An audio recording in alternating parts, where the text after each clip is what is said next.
तो black panther Wakanda forever का trailer आ चुका है। हाँ, मैं जानता हूँ कि इस ट्रेलर को देख के हर कोई इमोशनल हुआ होगा और साथ ही साथ सबसे बड़ा सवाल ये कि इस मूवी में ब्लैक पैंथर की कमी को कैसे पूरा किया जाएगा। ट्रेलर के इस सीन में कॉस्ट्यूम में जो दिखा है वो सूरी है या फिर मल्टीवर्सल किलमॉन्गर, बहुत कंफ्यूजन है। तो इस कंफ्यूजन को कंफ्यूज करने के लिए इंटरनेट पे कई सारी थ्योरीज हैं। तो उन्हीं थ्योरीज में से मैं आपको 3 थ्योरीज के बारे में इस वीडियो में बताऊंगा। तो समय को सर आंखों पर रखते हुए आते हैं अपनी पहली थ्योरी पे। तो इस थ्योरी को इंटरनेट पे नाम दिया जा रहा है द ब्लिप थ्योरी। तो ये थ्योरी दावा करती है कि वकांडा फॉरएवर के इवेंट्स इन्फिनिटी वॉर और एंड गेम के बीच में हुए हैं। मगर इस थ्योरी पे सवाल तब उठने लगते हैं जब हमने वकांडा फॉरएवर के ट्रेलर में सूरी को देखा जो कि इन्फिनिटी वॉर के एंड में डेसिमेट हो गई थी।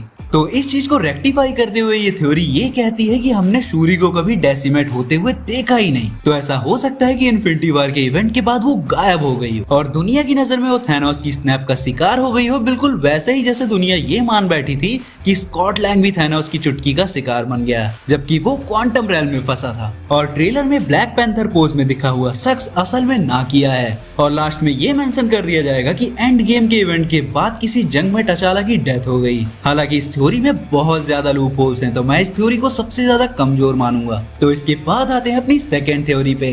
तो ये थ्योरी हमें ले जाती है मल्टीवर्सल इवेंट्स पे। तो इस थ्योरी के अकॉर्डिंग टचाला मूवी के स्टार्ट में ही मर चुका है। पूरी मूवी बिना टचाला के ही चलती रहती है और मूवी के एंड होते होते हम टचाला की एंट्री देखते हैं, लेकिन किसी और एक्टर के साथ। हाँ, जानता हूँ अब आप यही कहोगे कि एमसीयू ने साफ मना कर दिया है कि वो टचाला को रिकास्ट नहीं करेंगे, लेकिन नो वे होम और लोकी सीजन 1 में हमने देखा कि ऐसा जरूरी नहीं कि आपके वेरिएंट्स बिल्कुल आपकी तरह दिखते हो। तो व्हाट इफ सीरीज में हमने देखा कि ब्लैक विडो ऐसे यूनिवर्स में है जहां आप कोई भी जिंदा नहीं है, तो उआटू द वॉचर उसे ऐसे यूनिवर्स में ट्रांसफर कर देता है जहां की ब्लैक विडो मर चुकी थी। तो यहाँ पे वो किसी मल्टीवर्सल इवेंट से ऐसा दिखा सकते हैं कि टचाला को रिकास्ट नहीं किया गया है, बल्कि ये शख्स टचाला का ही एक नया वेरिएंट है। तो इवेंचुअली इसे रिकास्ट करना नहीं कहेंगे, क्योंकि बिना टचाला के बहुत सारी कहानी और बहुत सारे इवेंट्स अधूरे हैं। तो जब एमसीयू का वल्चर सोनी के यूनिवर्स में जा सकता है तो कुछ भी हो सकता है। और जहां तक मुझे लगता है फैंस इस बात को डाइजेस्ट कर लेंगे, क्योंकि हर किसी को टचाला वापस चाहिए। तो ये वाली थ्योरी आपको कैसी लगी कमेंट करके बताओ। तो इसके बाद आते हैं अपनी अगली और फाइनल थ्योरी पे।